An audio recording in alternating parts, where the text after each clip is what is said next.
0% commission, low and fair prices. Download Volta app now. Enjoy Voltastic rides.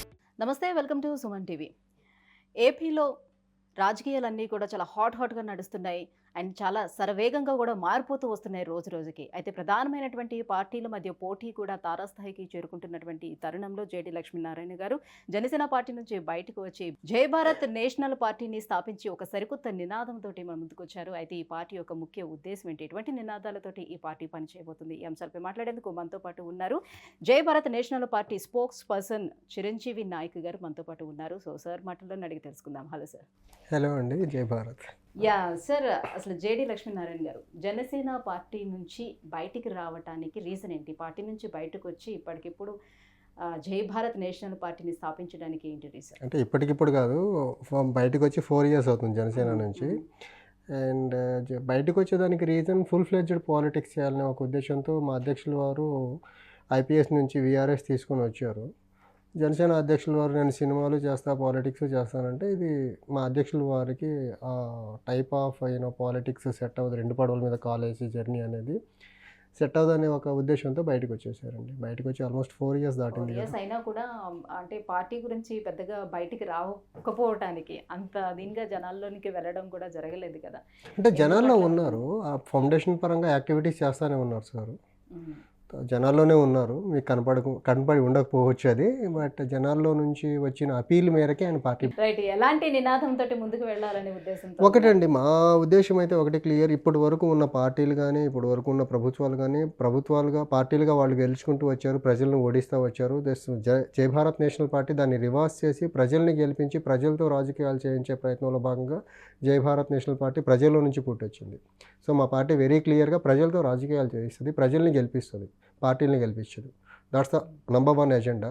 Number 2 agenda వచ్చేసి party రాష్ట్రం విడిపోయి 10 years అవుతుంది, still capital లేదు, ప్రత్యేక హోదా తీసుకురాలేదు, పోలవరం పూర్తి కాలేదు, రైల్వే జోన్ ఫినిష్ అవ్వలేదు, రైల్వే జోన్ రాలేదు, కడప స్టీల్ ప్లాంట్ ఫినిష్ అవ్వలేదు, తర్వాత విభజన చట్టంలో పొందుపరిచిన అంశాలు ఏవీ రాలేదు. ఇది కాకుండా 12th ఫైనాన్స్ కమిషన్లో మనకు ఒక అంశాన్ని పొందుపరిచారు కమిషన్లో. అదేంటంటే ప్రాఫిట్ పెట్రోలియం. మనకు కేజీ బేసిన్ ఉంది ఆంధ్రప్రదేశ్లో. కేజీ బేసిన్ ద్వారా ఎక్స్ప్లోర్ చేయబడిన ఏదైతే ఆయిల్ అండ్ గ్యాస్ ఉందో దాంట్లో వచ్చే ప్రాఫిట్లో 50% కన్సర్న్ స్టేట్స్కి ఇచ్చేయాలి. దట్స్ ప్రాఫిట్ పెట్రోలియం యొక్క ఎజెండా. ఆ మెకానిజం ఒకటి ఉంది, దాని ద్వారా రాష్ట్రానికి కొంచెం నిధులు వస్తాయనే జ్ఞానం కూడా ఈ సోకాల్డ్ ఎస్టాబ్లిష్డ్ పార్టీస్కి లేదు. సో దాన్ని కూడా సాధించే ప్రయత్నంలో భాగంగా విభజన చట్టంలో రావాల్సినవన్నీ, తర్వాత క్యాపిటల్ కట్టడం కానీ, పోలవరం కట్టడం కానీ, తర్వాత ప్రాఫిట్ పెట్రోలియం ద్వారా ఆంధ్రప్రదేశ్కి రాయాల్సిన రాయల్టీస్ ఏవైతే 50% రాయల్టీస్ వస్తాయి అవన్నీ సాధించే ప్రయత్నంలో భాగంగా జై భారత్ నేషనల్ పార్టీ ముందుకెళ్ళబోతుందండి. రైట్, ప్రస్తుతం ఉన్నటువంటి ఏపీ ప్రజలు మైండ్ సెట్ని గమనించినట్లయితే, ఏపీలో ఉన్నటువంటి పాలిటిక్స్ని గమనిస్తున్నట్లయితే, సో డెఫినెట్గా మీరు అనుకున్నటువంటి ఈ నినాదంతో కలుపుకుని ప్రజలు వచ్చే ఛాన్స్ ఎంతవరకు? అంటే ఒకటండి, ఆంధ్రప్రదేశ్లో రాజకీయాలంటే కులం, డబ్బు, మద్యం, మత ప్రలోభాలు వీటి సెంట్రిక్గా తిరుగుతున్నాయి. వీటి సెంట్రిక్గా తిరగబట్టే 10 సంవత్సరాలుగా విడిపోయిన రాష్ట్రానికి మనకి క్యాపిటల్ సిటీ లేదు, పోలవరం పూర్తి కాలేదు, విభజన చట్టంలో పొందుపరిచిన అంశాలు ఏవీ ఫుల్ఫిల్ కాలేదు, విశాఖకు రావాల్సిన రైల్వే జోన్ రాలేదు, కడప స్టీల్ ప్లాంట్ రాలేదు. అట్ ద సేమ్ టైం విశాఖపట్నంకి రావాల్సిన మెట్రో ట్రైన్ ప్రాజెక్టు ఈ రోజుకి లాంచ్ అవ్వలేదు, విజిటిఎంకి రావాల్సిన మెట్రో ట్రైన్ ప్రాజెక్ట్ కూడా రాలేదు. అంటే ఇప్పుడు ఉన్నటువంటి సిచ్యువేషన్లో ప్రధానమైనటువంటి పార్టీలే గెలుచుకోవటానికి కావాల్సినటువంటి సీట్లని ఆ గెలుపు కోసమే చాలా తర్జన అవుతా వస్తున్నారు. సో ఆ సీట్ అంటే ఏదైతే మార్క్ ఫిగర్ ఉందో ఒక 90 సీట్లో ఏదైతే 88 రిక్వైర్డ్ ఫిగర్, ఆ రిక్వైర్డ్ ఆ సీట్లను గెలుచుకోవడానికి కింద మీద పడతా వస్తున్నారు. ఎవరితోటి పొత్తు లేకుండా వెళ్ళి తీసుకొని రావటం కూడా నేషనల్ పార్టీస్ కూడా సాధ్యం కాని పరిస్థితుల్లో ఇప్పుడు జై భారత్ నేషనల్ పార్టీ ఏ రకంగా ముందుకెళ్తారు? అంటే ఒకటండి, ఇప్పుడు వీళ్ళకు సాధ్యం ఎందుకు కాదంటే వీరు ఫెయిర్గా ఎలక్షన్ చేయరు. వీళ్ళు డబ్బుతోనూ, మద్యంతోనూ, కుల మతాలని ప్రలోభాలతోనూ రాజకీయాలు చేస్తారు కాబట్టి వాళ్ళకు కాన్ఫిడెన్స్ ఉండదు. అట్ ద సేమ్ టైం వాళ్ళు ఫెయిర్ మేనర్లో ఎలక్షన్ చేస్తే వాళ్ళకి ఎలాంటి రిజల్ట్ వస్తుందో వాళ్ళ క్లారిటీ ఉంది. అందుకని ఆ కావాల్సిన మ్యాజిక్ గెలుస్తున్నారు కదా. అంటే ఆల్టర్నేట్ లేక వాళ్ళు గెలుస్తున్నారు. ఇప్పుడు ఆల్టర్నేట్ జై భారత్ నేషనల్ పార్టీ వచ్చింది కదా, వాళ్ళ ఆటలు సాగవు ఇక్కడ. సో ఇప్పుడు ఇస్తున్నటువంటి నేషనల్ పార్టీస్ కానీ, లేకపోతే వైసీపీ కానీ, టీడీపీ కానీ, జనసేన కలిపి వస్తున్నటువంటి ఆ పార్టీలు కానీ వాళ్ళు రిలీజ్ చేసినటువంటి మేనిఫెస్టోకి ప్రజలు ఆకర్షితులు అవుతారనుకుంటున్నారా, అవ్వరని అనుకుంటున్నారా? అంటే కంపేర్ చేస్తే మీ మేనిఫెస్టో తోటి కంపేర్ చేసేటప్పుడు. ఇప్పుడు అలా కాదండి, అలా మేనిఫెస్టో ఇప్పటికి రాలేదు కదా. ఎలా ఎందుకంటే జనాలు ఎక్కువగా వరాల జల్లులు ఎవరు కురిపిస్తున్నారా అనేది కూడా చూస్తూ ఉంటారు కరెక్టే, కదా. వరాల జల్లులు ఫెయిల్యూరే కదా. ఇప్పుడు 2014లో చంద్రబాబు నాయుడు గారు రుణమాఫీ అన్నారు, చేశారా? చేయలేదు కదా. హైదరాబాద్ని మించిన రాజధాని కడతానన్నారు, కట్టలేదు కదా. పోలవరం ఫినిష్ చేస్తున్నారు, చేయలేదు కదా.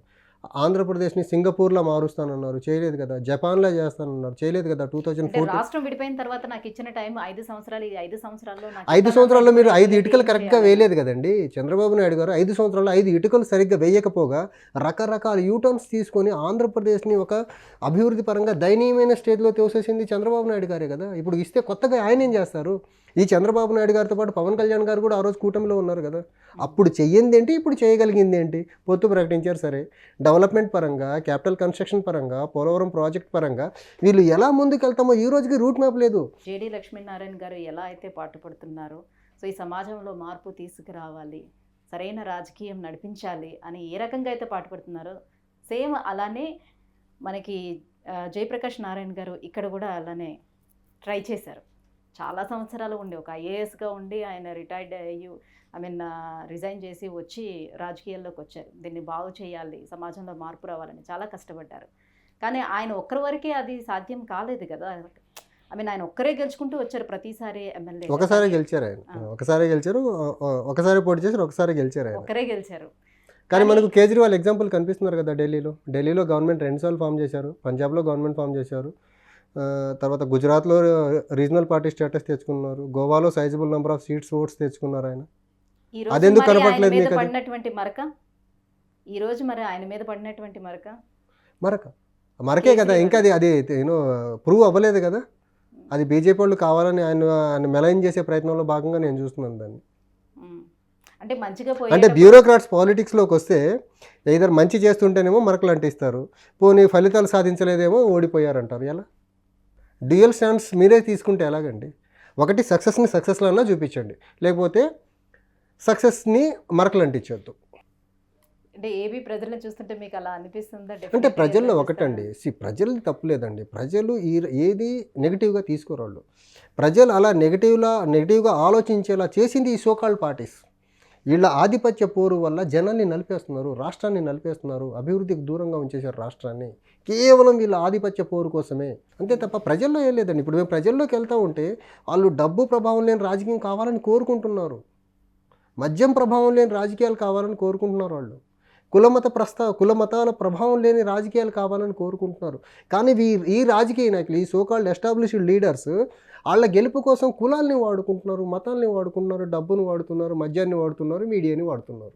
అంటే ఇన్ని ప్రలోభాల మధ్యన ఇంతమందిని నెట్టుకుంటూ ఏ రకంగా ముందుకు రాగలుగుతారు అని నిజాయితీ అండి, మా అధ్యక్షుల వారి నిజాయితీ ఒకటి.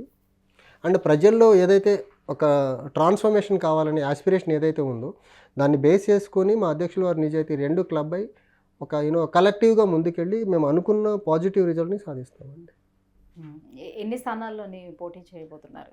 ఆల్ 175 కాన్స్టిట్యున్సీస్లో పోటీ చేస్తామండి, 25 లోక్సభ కూడా పోటీ చేస్తామండి. అంటే కేవలం ఈ సామాజిక సేవలు చేస్తున్నంత మాత్రాన పార్టీ ప్రజల్లోకి వెళ్ళే అవకాశం ఏ మేరకు కనిపిస్తుంది అంటారు? అంటే ఒకటండి, ఇప్పుడు రాష్ట్రంలో మా పార్టీ పెట్టిందే ప్రజల అభ్యర్థన మేరకు. మా అధ్యక్షుల వారు అప్పుడు ఫౌండేషన్ ద్వారా వివిధ ప్రాంతాల్లో తిరుగుతున్నప్పుడు, సార్ మీలాంటి వాళ్ళు రాజకీయాల్లో ఉండాలా, మీలాంటి వాళ్ళు ఉంటే మార్పు సాధ్యము అని వివిధ సమాజంలో వివిధ వర్గాల వారు అభ్యర్థన మేరకు పార్టీ పెట్టడం జరిగింది. సో ఈ పార్టీ ప్రజల్లో నుంచి పుట్టింది, ప్రజల అభ్యర్థనలో నుంచి. సో మార్పు ఏ రకంగా సాధ్యం అంటే, ఏ ప్రజలైతే మార్పు కోరుకుంటున్నారో వాళ్ళందరూ మాతో వస్తారు. ఇప్పుడు 10 సంవత్సరాలుగా టీడీపీ, వైసీపీ, బీజేపీ, జనసేనలతో విసిగి చెంది ఉన్నారు కదా ప్రజలు. సో వాళ్ళందరూ ఆల్టర్నేట్ కోసం చూస్తున్నారు ఆంధ్రప్రదేశ్లో. ఆల్టర్నేట్ ఎందుకంటే రాజధాని లేని రాష్ట్రం కదా, పోలవరం పూర్తి కాని రాష్ట్రం కదా, రైల్వే జోన్ రాని రాష్ట్రం కదా, పారిశ్రామిక అభివృద్ధి చెందని రాష్ట్రం కదా. ఇవన్నీ జరగాలి కదా. ఈ 10 సంవత్సరాల్లో ఫెయిల్యూర్ అయిన పార్టీస్ ఆంధ్రప్రదేశ్ని వీళ్ళు ఫెయిల్యూర్ మోడల్లోకి తీసుకెళ్ళిన పార్టీలని ఆంధ్రప్రదేశ్ ప్రజలు ఇంకా వాళ్ళని మద్దతు వాళ్ళకి ఇచ్చి వాళ్ళని మళ్ళీ అధికారంలోకి తెస్తారని మేమైతే అనుకోవట్లేదండి. ఖచ్చితంగా ఆల్టర్నేటివ్ కోసం చూస్తున్నారు. ఆల్టర్నేటివ్ జై భారత్ నేషనల్ పార్టీ కాబోతుంది.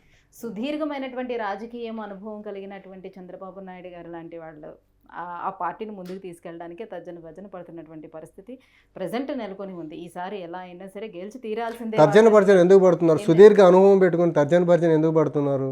ఆ రకంగా తయారై ఉంది ఇప్పుడు అన్ని అంటే కూడా ఆయన మొత్తం. అవినీతిలో కూరుకుపోయి ఉన్నారు కాబట్టి తర్జన భర్జన. నా లొసుగులు ఎక్కడి నుంచి బయటకు వస్తాయి పవర్లో లేకపోతే, పవర్కు దూరంగా ఉంటే నన్ను ఏ కేసులో మళ్ళీ జైలుకు పంపిస్తారు, ఆ భయంతో తర్జన భర్జన.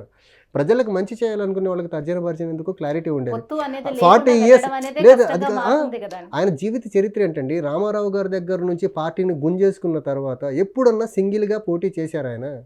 ఒక 2019 ఎన్నికల్లో సింగిల్గా పోటీ చేశారు అంతే. రిజల్ట్ 23 ఎమ్మెల్యేలు, ముగ్గురు ఎంపీలు గెలిచారు. ఆయన సింగిల్గా పోటీ చేసిన చరిత్రే లేదు ఆయనకి. ఆయన సీనియారిటీ ఎందుకు, ఆయన ఎక్స్పీరియన్స్ ఎందుకు, ఈ రోజుకి పార్టీకి మేనిఫెస్టో లేదు. ఆయన విజన్ ఎక్కడికి వెళ్ళింది? విజనరీ లీడర్ అంటారు కదా, మేనిఫెస్టో లేదు. నెల రోజుల్లో మోడల్కు షెడ్యూల్ వస్తుంది, ఈ రోజుకి మేనిఫెస్టో లేదు, విజన్ లేదు. 2 పార్టీలు కలిశారు. అంటే విజన్ లేకుండానే ఇప్పుడు ఇన్ని సాఫ్ట్వేర్ కంపెనీస్ కి ఇది అంతా ఇంత డెవలప్ అవ్వడానికి ఒక విధంగా చెప్పాలంటే హైదరాబాద్ కూడా ఇంత డెవలప్ నేను కూడా చాలా మందిలో మీరు చెప్పిన భ్రమంలోనే ఉండేవాడిని. ఇదంతా చంద్రబాబు నాయుడు క్రియేట్ చేసిన ఒక దాన్ని ఏమంటారు, ఒక డెవలప్మెంటల్ మోడల్. నేను భ్రమంలో ఉన్నా, నిజం నేను భ్రమంలో ఉన్నానండి. బట్ పివి నరసింహారావు గారు అని నేను కలిసాను ఒక ప్రాసెస్, నేను కన్సల్టెన్సీలో పనిచేసినప్పుడు. అప్పుడు ఆయన చెప్పారు, ఎల్పిజి రిఫార్మ్స్ వచ్చిన తర్వాత హైదరాబాద్లో ఐటీ సెక్టార్ని, ఫార్మా సెక్టార్ని డెవలప్ చేసేదానికి పివి నరసింహారావు గారు ప్రైమ్ మినిస్టర్గా ఉన్నప్పుడు డైలీ ఒక సర్టెన్ టైం హైదరాబాద్ సెంట్రిక్గా ఎలాంటి ఇండస్ట్రీస్ రావాలి, ఐటీ పరంగా, ఫార్మా పరంగా హైదరాబాద్ని ఒక గ్లోబల్ సిటీగా డెవలప్ ఎలా చేయాలనేసి పివి నరసింహారావు గారు పీఎంగా ఉండి, నేదురుమల్లి జనార్దన్ రెడ్డి గారు సీఎంగా ఉన్నప్పుడు ఆయన తీసుకున్న స్పెషల్ కేర్ వల్ల ఇక్కడ ఇండస్ట్రియల్ ఎస్టాబ్లిష్మెంట్కి ఒక ఎకో సిస్టమ్ ఏర్పడింది. It is not because of Chandrababu Naidu గారు. ఆంధ్రప్రదేశ్ ప్రజలు ఎవరైనా భ్రమంలో ఉంటే ఆ భ్రమంలో నుంచి బయటికి రండి. ఇది జరిగింది పివి నరసింహారావు గారి చొరవతో. నేదురుమల్లి జనార్దన్ రెడ్డి గారు సీఎంగా ఉన్నప్పుడు ఈ హైటెక్ సిటీ ఫౌండేషన్ వేసింది సైబర్ టవర్ది, చంద్రబాబు నాయుడు గారు కాదు. కావాలంటే వెళ్ళి మీరు శిలాఫలకాలు చెక్ చేసుకోవచ్చు. చంద్రబాబు నాయుడు గారికి ఒక అనుకూలమైన మీడియా ఊదరగొట్టి ఇదంతా చంద్రబాబు నాయుడు గారు, ఇదంతా ఆయన లేకపోతే హైదరాబాద్ లేదనే ఒక భ్రమని సృష్టించి జనాల మైండ్లోకి, పాపం చిన్నపిల్లల మైండ్లోకి ఇంప్లాంట్ చేశారు, which is not at all correct. అదంతా నాన్ సెన్స్. ఇప్పుడు నేను ఒక పనిని ఆరంభిస్తానండి, ఆ పనిని అనుకోని పరిస్థితుల్లో నేను మధ్యలో ఆపాల్సి వచ్చినా కూడా నా తర్వాత ఎవరో వస్తారో దాన్ని ఇంప్లిమెంట్ చేయగలగాలి. అది ఆరంభించింది పివి గారు. కూడా ఆపేసిన సిచ్యువేషన్స్ ఉన్నాయి. చంద్రబాబు నాయుడు స్టార్ట్ చేసి వెళ్ళిపోయిన తర్వాత వైసీపీ పార్టీ వచ్చిన తర్వాత కూడా సిచ్యువేషన్స్ ఉన్నాయి. చంద్రబాబు నాయుడు గారు ఏం ఆరంభించారు చెప్పండి ఒక్కసారి. కాదండి, ఏం ఆరంభించారు ఒకటి చెప్పండి మీరు నాకు. కియా వచ్చిందండి, కియాని వద్దని అనుకున్నారా? కియా ఉంది కదా, రన్ అవుతుంది కదా అనంతపురం. దానికి కూడా చాలా రిస్ట్రిక్షన్స్ వచ్చాయా లేదా? ఆపడానికి ప్రయత్నాలు అయితే జరిగాయా? ఆపడానికి ప్రయత్నాలు జరగల. కియా అయితే ఈ రోజుకి సక్సెస్ఫుల్ గా రన్ అవుతుంది కదా. లేదా కాదు తర్వాత జరిగినటువంటి రాజకీయం ఏంటనేది కూడా తెలుసు. అదే చంద్రబాబు నాయుడు గారు ఈ విషయంలో సక్సెస్ అవుతారు. అవతల వాళ్ళ మీద బురద పూయడంలో ఆయన సొంత మీడియాను వాడుకుని, ఆయన కులానికి సంబంధించిన మీడియాలు ఏదైతే టీవీ పేపర్లు ఉన్నాయో అవతల వాళ్ళ మీద బురద తీసుకొచ్చి మీదేసేస్తారు. వాళ్ళు కడుక్కునే ప్రయత్నంలో ఉంటారు. ఈలోపు పొలిటికల్గా దొబ్బాల్సిన మైలేజ్ మొత్తం దొబ్బేసుకుంటారు. ఈయన చంద్రబాబు నాయుడు గారు ఆ విషయంలో ఆరితేరిపోయారు. డెవలప్మెంట్ చేసే విషయంలో కాదు, చెయ్యగలిగితే ఆయన అమరావతిలో తాత్కాలిక సెక్రటేరియట్, తాత్కాలిక హైకోర్టు బిల్డింగ్, తాత్కాలిక అసెంబ్లీ, పర్మనెంట్ బిల్డింగ్స్ ఎందుకు కట్టలేకపోయారు? అదే టైంలో కట్టొచ్చు కదా అవే. పోనీ పర్మనెంట్ బిల్డింగ్స్ ఎక్కడ వస్తాయో అసలు శంకుస్థాపన చేశారు ఆయన, అది కూడా చేయలేదు కదా. అది చంద్రబాబు నాయుడు గారి విజన్. తాత్కాలికమే. చంద్రబాబు నాయుడు గారి విజన్ ఏదన్నా ఉందంటే తాత్కాలికం, టెంపరరీ గెయిన్స్. రాజధాని ఒకటి అన్నారు, మరి వైసీపీ వచ్చిన తర్వాత డెవలప్మెంట్ అదే కదా. ఈయన వేసిన దారిలో ఈయనైతే టెంపరరీ అన్నారు, ఆ టెంపరరీ బిల్డింగ్స్ కూడా లేకుండా చేశారు జగన్మోహన్ రెడ్డి గారు. అందుకే జై భారత్ నేషనల్ పార్టీ యొక్క రిక్వైర్మెంట్ ఇప్పుడు ఆంధ్ర పాలిటిక్స్కి, ఆంధ్రప్రదేశ్కి అవసరం పడింది. ఆయన టెంపరరీ అన్నారు, ఈయన టెంపరరీ కూడా వద్దు, అసలు రాజధాని వద్దని ఈయన కూర్చున్నాడు కదా. 3 రాజధానులు అన్నారు, 3 ప్లేస్లో 3 ఇటుకలు పెట్టలే ఆయన 5 సంవత్సరాలలో. పోలవరం 2021 ఖరీఫ్ కల్లా ఫినిష్ చేస్తానన్నాడు, 22 ఖరీఫ్ అన్నాడు, 23 ఖరీఫ్ అన్నాడు, ఇప్పుడు 25 అంటున్నాడు. 3 రాజధానులని మొన్నటి వరకు అన్నాడు. ఆ బిల్లు ఎప్పుడైతే హైకోర్టులో వీగిపోతుందని తెలుసుకున్నాడు, వెనక బిల్లు తీసుకున్నాడు అసెంబ్లీలో, కొత్త బిల్లుతో వస్తున్నాడు. కొత్త బిల్లుతో రాకపోగా ఆ వైవి సుబ్బారెడ్డి గారితో హైదరాబాద్ కామన్ క్యాపిటల్గా మళ్ళీ ఆంధ్రప్రదేశ్ కూడా ఉండాలంటారు ఆయన. వాళ్ళకి విజన్ ఎక్కడుంది? ఈ 2 ఏదైతే ఒక ఫ్రంట్, ఒక పార్టీ ఫెయిల్ అయిపోయినాయని కదా మేము వచ్చింది. వీళ్ళ వల్ల కావట్లేదు. ఆంధ్రప్రదేశ్కి రాజధాని లేకుండా చేస్తారు 10 సంవత్సరాల తర్వాత కూడా వీళ్ళు. ఇద్దరు దొందే బూడిదే, దొందు రాసుకుంటే బూడిద రాలిందన్నట్టు చంద్రబాబు నాయుడు, జగన్, పవన్ కళ్యాణ్ వీళ్ళు ముగ్గురు రాసుకోవడం వల్ల బూడిద తప్ప ఆంధ్రప్రదేశ్ మిగిలేదు ఏమీ లేదు అక్కడ. సో జై భారత్ నేషనల్ పార్టీ వస్తే ఏపీకి రాజధాని వస్తుందా? అమరావతి రాజధానిగా ఉంటుంది. సో మళ్ళీ చంద్రబాబు నాయుడు గారు పెట్టిన అమరావతిని రాజధానిగా తీసుకొస్తారు. చంద్రబాబు నాయుడు గారు ఏమో ఆయన సొంత ఆస్తి కాదండి అమరావతి అనేది. ఒక సీఎంగా ఒక నిర్ణయం తీసుకున్నారు అంతే. అమరావతినే పెట్టడానికి ఏంటి రీజన్స్ అన్న? సెంటర్ టు ది ఆంధ్రప్రదేశ్ కదా, అందరూ యాక్సెప్ట్ చేయాల్సిందే కదా అది. నార్త్ కోస్టల్ పీపుల్ కానీ రాయలసీమ పీపుల్ కానీ అందరికీ సెంటర్గా ఉంటుంది కదా అది. సో ఆ విషయంలో పెట్టుంటారు అంతే. అండ్ మీరు నమ్ముతారో లేదు, అప్పుడు రాష్ట్రం విడిపోయిన తర్వాత హిందూలో ఆర్టికల్లో వచ్చింది అమరావతి రాజధాని కాబోతుంది అనేది. సో వైజాగ్ స్టీల్ ప్లాంట్ ప్రైవేటీకరణకి సంబంధించి ఇప్పటికీ కూడా ఎంప్లాయీస్ ధర్నా అట్లానే కొనసాగుతూనే వస్తూ ఉంది. అది అసలు దాని మీద చంద్రబాబు నాయుడు గారు ఎప్పుడన్నా మాట్లాడారా? విజనరీ చంద్రబాబు గారు ఎప్పుడన్నా మాట్లాడారా? లేకపోతే పోరాట యోధుడు అని చెప్పబడే జగన్మోహన్ రెడ్డి ఎప్పుడన్నా సెంటర్ దగ్గరికి వెళ్ళి మా రాష్ట్రంలో ఉన్న ఒక్కగాను ఒక పిహెచ్యు దాన్ని ప్రైవేటైజ్ చేయొద్దు, లాభాల్లో నడుస్తుంది, అప్పుడప్పుడు నష్టాల్లో వచ్చిన ఇమీడియట్గా ఉన్న ప్రాఫిట్ మోడ్లోకి వచ్చేస్తుంది, దాన్ని మీరు ప్రైవేటైజ్ చేయకుండా ఆపండి అని ఎప్పుడన్నా అడిగారు ఆయన? ఆయన ఢిల్లీకి వెళ్ళి ఏం అడుగుతారు? నేను ప్రతి శుక్రవారం కోర్టుకు వెళ్లకుండా నన్ను ప్రొటెక్షన్ ఇవ్వండి, మా తమ్ముడు అవినాష్ రెడ్డి అరెస్ట్ కాకుండా సిబిఐని మీరు చెప్పండి, ఇలాంటివి అడుక్కుంటారు తప్ప రాష్ట్రానికి రావాల్సిన నిధులు ఏవి ఆయన అడగట్లేదు కదా. వస్తే ఏం చేశారో చెప్పండి 5 సంవత్సరాలు ఆయన ఉంది. ఇంతమంది ఇన్ని పార్టీలు ఒక్కటిగా కూటమితో ఉండేటప్పుడు కేవలం సింగిల్గా ఇప్పుడు వచ్చి జై భారత్ నేషనల్ ఏ రకంగా విజయం సాధిస్తుంది, ఏ రకంగా అంటే వీళ్ళు పార్టీలు ఈ సమస్యలన్నింటినీ కూడా రెక్టిఫై చేయగలుగుతుంది ఏ పార్టీ సపోర్ట్ లేకుండా, సెంటర్ నుంచి కూడా ఏ సపోర్ట్ లేకుండా? ఇంతమంది సెంటర్ నుంచి సపోర్ట్ లేదనే మాట మీరు చెప్పొద్దండి. ఒకటి వీళ్ళు పార్టీలు అనొద్దు, వీళ్ళు వ్యాపారస్తులు రాజకీయంలోకి రావడం వల్ల రాజకీయాన్ని ఒక ప్రాఫిట్ మేకింగ్ ఆర్గనైజేషన్గా ఎంటిటీగా చూస్తున్నారు తప్ప వీళ్ళు పాలిటిక్స్లో చూడట్లా. 100 కోట్లు పెట్టి ఖర్చు పెట్టి 500 కోట్లు ఎలా సంపాదించాలి, లేకపోతే 5,000 కోట్లు ఎలా సంపాదించాలని చూస్తున్నారు తప్ప వీళ్ళు రాజకీయాన్ని రాజకీయంగా చూసి ప్రజాసేవ కోసం వాడట్లే వీళ్ళ పదవుల్ని. వీళ్ళ సొంత ఆస్తుల్ని కూడగట్టుకునేదానికి, లేకపోతే వీళ్ళ కుటుంబాలు తరతరాలుగా తరగని ఆస్తి సంపాదించుకోవడానికి పదవులు వాడుతున్నారు తప్ప రాష్ట్ర అభివృద్ధి కోసము, వీళ్ళ నియోజకవర్గాల అభివృద్ధి కోసం వీళ్ళు పదవులు వాడట్లే. నెంబర్ 2 ఎలా చేస్తామంటే, ఒకటండి, పార్లమెంట్లో ఏదన్నా బిల్ పాస్ అవ్వాలి అంటే 2 సభల్లో తగిన మెజారిటీ ఉండాలి. బీజేపీకి లోక్సభలో ఉంది కానీ రాజ్యసభలో లేదు. సింపుల్. మీరు రాజ్యసభలో గవర్నమెంట్ తీసుకొచ్చిన బిల్లుకు ఆంధ్రప్రదేశ్ నుంచి ఉన్న 15 మంది రాజ్యసభ ఎంపీలు ఆపగలిగితే మా రాష్ట్రానికి irrespective of cutting across party line 15 మంది కలిసి ఒకటే వాయిస్, మాకు ప్రత్యేక హోదా ఇస్తేనే ఈ బిల్లుకి మేము మద్దతు ఇస్తామని ఇర్రెస్పెక్టివ్ ఆఫ్ పార్టీస్ ఒకటే మాట చెప్పగలిగితే ఆంధ్రప్రదేశ్కి రావాల్సినవి 1 డేలో వచ్చేస్తాయండి. ఆ బిల్ పాస్ అవ్వాలి, గవర్నమెంట్కి అది ఇంపార్టెంట్.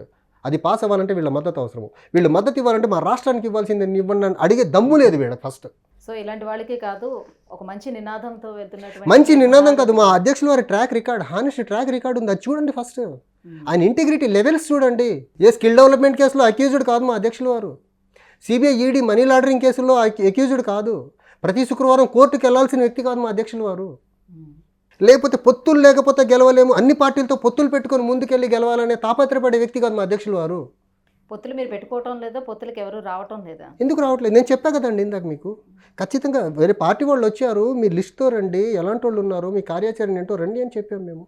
నిన్న కూడా మా అధ్యక్షులు వారు ప్రకటించారు, లైక్ మైండెడ్ చిన్న పార్టీస్ ఇన్ ద సెన్స్ అవినీతిలో కూరుకోకుండా ఈ సోకాళ్ళు 1000 కోట్ల వ్యాపారం, రాజకీయాన్ని 1000 కోట్ల వ్యాపారంగా మార్చిన పార్టీలు కాకుండా నిజాయితీగా రాజకీయంగా చేసే పార్టీలు, చిన్న పార్టీలు ఉన్నాయి, లెఫ్ట్ పార్టీస్ ఉన్నాయి, ఇంకా చిన్న పార్టీలు చాలా ఉన్నాయి ఆంధ్రప్రదేశ్లో. ఇలాంటి like minded people, Janata experiment జరగాలి ఆంధ్రప్రదేశ్లో. ఇప్పుడు ఏదైతే ఇందిరాగాంధీ గారు ఎమర్జెన్సీ ఇంపోజ్ చేసిన తర్వాత ఇందిరాగాంధీని నింపేదానికి చితక పార్టీలన్నీ దేశంలో కలిసి ఇందిరాగాంధీని గద్దె దించినట్టు ఈ సోకాల్డ్ జనసేన, టీడీపీ, బీజేపీ కూటమిని, తర్వాత వైసీపీ అరాచక ప్రభుత్వాన్ని, అరాచక పార్టీని గద్దె దింపేదానికి ఈ చితక పార్టీలన్నీ కలిసి వీళ్ళని గద్దె దించాలి. అప్పుడే ఆంధ్రప్రదేశ్ అభివృద్ధి బాటలో ముందుకెళ్లేదానికి ఆస్కారం ఉంటుంది. అది కానీ జరగకపోతే మళ్ళీ ఇంకొక 5 సంవత్సరాలు అవే గతుకుల రోడ్లు, అవే చిల్లర పాలసీస్, అదే పాలసీ పెరాలసిస్ ఆంధ్రప్రదేశ్లో ఉంటుంది. అదే రాజధాని లేని రాష్ట్రంగా ఆంధ్రప్రదేశ్ మిగులుతూ ఉంది. సో ఇప్పుడు ఎక్కడ చూస్తున్నా కూడా కుల రాజకీయం కనిపిస్తుంది. పలానా వర్గం వాళ్ళని తీసుకోవాలి, పలానా వర్గానికి సంబంధించినటువంటి ఎమ్మెల్యేలని మనం సెలెక్ట్ చేయాలి, పలానా వర్గం అంటారు కానీ వాడి గుణగణాలు ఏంటో చూడరు కదా. వాడు అవినీతిలో వెళ్ళగలము అనే కాన్ఫిడెన్స్ మీకుందా? అంటే మా పార్టీలో చూడండి, మేము కులాలు చూడం. వాళ్ళు ఫస్ట్ వాళ్ళు క్రిమినల్ కేసులు ఉన్నాయో లేదో చూస్తామండి, అవినీతి ట్రాక్ రికార్డ్ ఉందా లేదా చూస్తాం. భూ కబ్జాదారులకి, అక్రమ ఇసుక దోపిడీదారులకి, అక్రమ మద్యం వ్యాపారం చేసేవాడికి, గంజాయి స్మగ్లింగ్ వ్యాపారం చేసేవాళ్ళకి, ఎర్రచందనం స్మగ్లర్స్కి, లేకపోతే మైనింగ్ మాఫియాలకి టికెట్లు ఇవ్వం మేము. అలాంటి వాళ్ళు మా అధ్యక్షుల వారి దగ్గర ముందు వచ్చి నించునే సాహసం కూడా చేయరాళ్ళు. సో కొంచెం క్లీన్ ఇమేజ్, సమాజానికి ఏదో మంచి చేయాలనే తపనున్న వాళ్ళే మా అధ్యక్షుల వారి చుట్టూ ఉంటారు. అయినప్పటికీ వాళ్ళు గెలిపించుకున్నారు కదా, అదే ప్రజలు వాళ్ళు ప్రలోభాలతో గెలిపించుకున్నారు. అదేనండి, వీళ్ళు ప్రలోభాలతో, వీళ్ళు ప్రజలు పడుకున్న ప్రజలకి వాళ్ళ ఇళ్ళకెళ్ళి, మొన్న నేను కాన్స్టిట్యున్సీకి వెళ్తే మా మేనిఫెస్టో డిస్ట్రిబ్యూషన్ పార్ట్గా ఒక పెద్ద ఆయన్ని కలిసి ఆయన అంటున్నారు, నేను పడుకొని ఉంటా, మా మంచం మీదకి వచ్చి లిక్కర్ బాటిల్ పడేసి వెళ్తారు, నేను పడుకొని ఉంటా, నిద్ర లేపి ఇదిగో నీ ఓటుకు డబ్బులు అని ఇస్తున్నారు. అసలు నేను అడుగుతున్నానా, ఏంటి దౌర్భాగ్యం? అసలు మా ఇంటికి వచ్చి డబ్బులు ఇవ్వడం ఏంటి, మా ఇంటికి వచ్చి లిక్కర్ ఇవ్వడం ఏంటి? ఏ ఓటర్ అన్నా నాయకుడి ఇంటికి వెళ్ళి డబ్బు ఇవ్వండి ఓటేస్తానని అంటాడా? ఏ నాయకుడి ఇంటికన్నా ఓటర్ వెళ్ళి మద్యం ఇస్తేనే ఓటేస్తానంటారా? అన్నారు కదా. వీళ్ళు వాళ్ళ ఇంటికి వెళ్ళి ప్రలోభాలు పెడుతున్నారు కదా, మళ్ళీ ప్రజల్ని తప్పంటారు. వీళ్ళు అరాచకాలు చేసి, వీళ్ళు అక్రమ మార్గాల్లో ఎన్నికలు చేసి, ఈ అక్రమ సముపార్జనతో రాజకీయ కరెక్టేనండి. వీళ్ళు వద్దు అని వాళ్ళు ఎంతమంది ఉన్నారు అని వద్దు ఆ పాయింట్కే వస్తున్నా ఆగండి. వద్దు అని అంటే వీడు మా పార్టీకి అగనెస్ట్ అని గెలిచిన తర్వాత వాడిని నానా రకాలుగా హింసిస్తారు. ఆ ఊళ్ళో వాడిని, ఆ లోకల్ లీడర్షిప్ దరిద్రులు. ఒక యూత్ నాతో అంటున్నాడు, ఐఎమ్ సారీ, అతను సామాజిక వర్గాన్ని నేను తీసుకురావడం ఇష్టం లేదు, ఈ సోకాల్ 2 పార్టీలు ఒక సామాజిక వర్గం అతను అన్న, ప్రతి పార్టీలో ఉన్నోడు, ఊర్లో నాయకత్వం వహించే ప్రతి పార్టీకి సంబంధించినోడు ప్రతి కులపోడు దొంగే ఆ అభిప్రాయంతో ఉన్నారు ప్రజలు. ఆల్టర్నేటివ్ కోసం చూస్తున్నారండి. దాన్ని వెలికి తీయడంలో నిజాయితీ పరులు ఫెయిల్ అయిపోతున్నారేమో కానీ వీళ్ళకి భయపడి, ప్రజల్లో నిజాయితీ ఉంది, ఓటర్లో నిజాయితీ ఉంది, irrespective of cost and religion. నాతో చెప్పిన మాటలు సాక్షాత్ ఇవి. పడుకున్న మంచం మీద రాత్రులు పడుకున్నవాడు ఇంటి ముందుకు వెళ్ళి మద్యం బాటిల్స్ ఇచ్చేయడం, పడేసి రావడం, ఎవరు చేతికి కూడా ఇవ్వరంట, మంచం మీద పడేసి వచ్చేస్తారంట, పడుకున్న నిద్రలేపి ఓటుకు డబ్బులు ఇస్తారంట. దౌర్భాగ్యం కదా ఇది. దీన్ని వీళ్ళు మళ్ళీ ప్రజాస్వామ్యం అంటారు, మేము ప్రజాస్వామ్యబద్ధంగా గెలిచామంటారు. Right, thank you so much Chiranjeevi గారు, thank you so much for joining with us. And ఏదైతే జై భారత్ నేషనల్ పార్టీని స్థాపించారో, ఏ ఎయిమ్తో అయితే స్థాపించారో, సో ఆ ఎయిమ్తో ముందుకు వెళ్ళాలి, ప్రజల యొక్క ఆదరణ మెండుగా మీరు సంపాదించుకోవాలని మనస్ఫూర్తిగా కోరుకుంటున్నాం. Thank you.